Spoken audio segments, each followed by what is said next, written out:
Bonjour. Parmi les différents sujets récurrents qui retiennent votre attention, l'un qui revient de façon régulière est: que faut-il vérifier avant l'achat d'un appartement?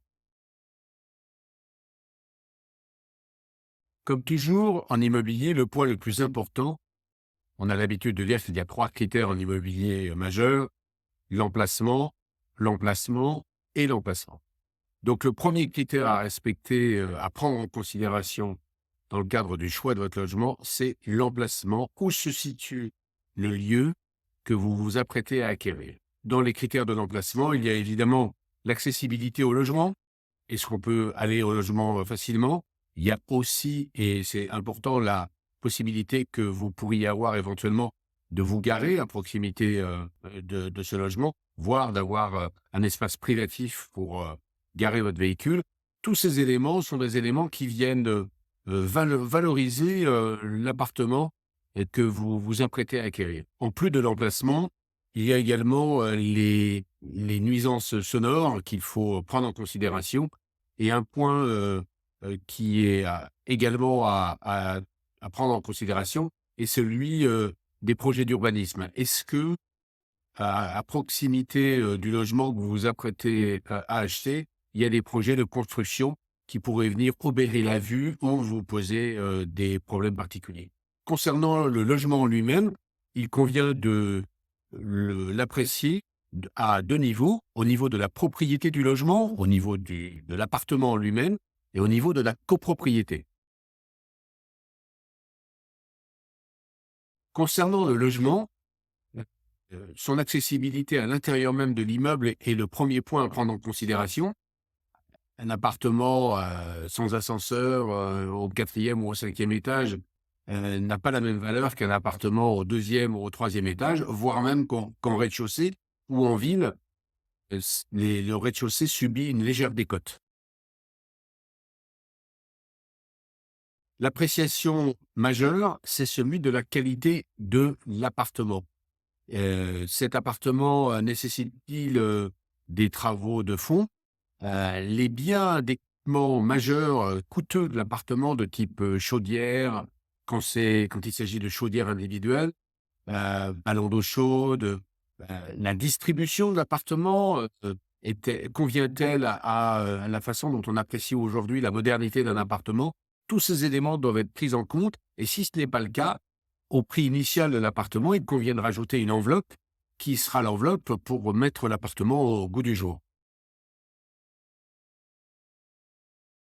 Un aspect majeur, on dit que c'est le nerf de la guerre, l'aspect financier, c'est de voir quel est le coût de votre logement mensuellement, en additionnant l'ensemble des charges qui, éventuellement, viendront en plus de vos remboursements d'emprunts bancaires.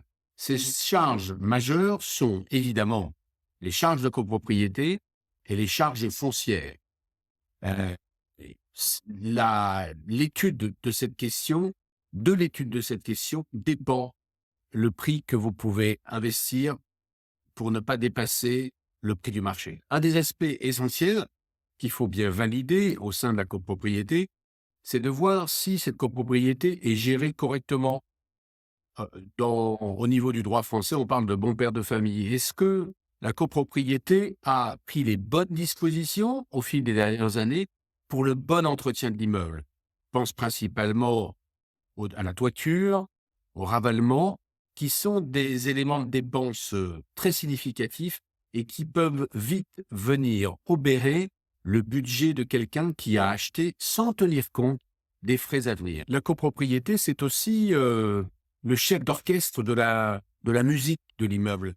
Il permet ou interdit un certain nombre de dispositions. C'est la loi que vous serez obligé de suivre quand vous y êtes. Il faudra également, par exemple, s'il est interdit de faire un logement heu, de type bureau ou profession libérale, si votre intention est d'être profession libérale au sein de l'immeuble, vous devez absolument vérifier que ce soit possible dans le règlement de copropriété.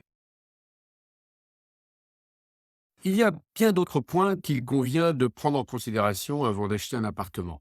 C'est bien là le rôle de l'agent immobilier, d'attirer votre attention sur tout un tas de petits détails dont son expérience pourra permettre de participer à leur révélation. Je vais prendre un seul exemple.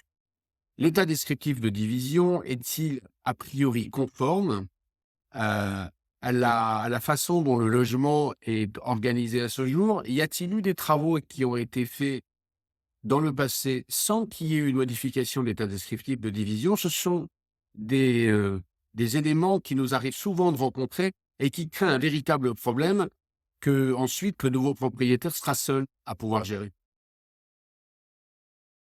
L'un des points qui viendra sécuriser votre acquisition, ce sont les différents diagnostics qui sont maintenant obligatoires. Les diagnostics majeurs sont connus sous le nom DPE, diagnostic de performance énergétique. Ces diagnostics euh, permettent de classifier les logements de A à G et, et en fonction de la classification, les logements doivent être accompagnés d'un audit pour les classes F ou G qui vous permet de connaître le coût de remise aux normes du logement. Il est clair que si un logement est classé en F ou G, outre les difficultés que vous pourriez avoir si vous aviez en tête le fait de le louer, vous devriez minorer de votre proposition d'achat le prix de remise à niveau du logement.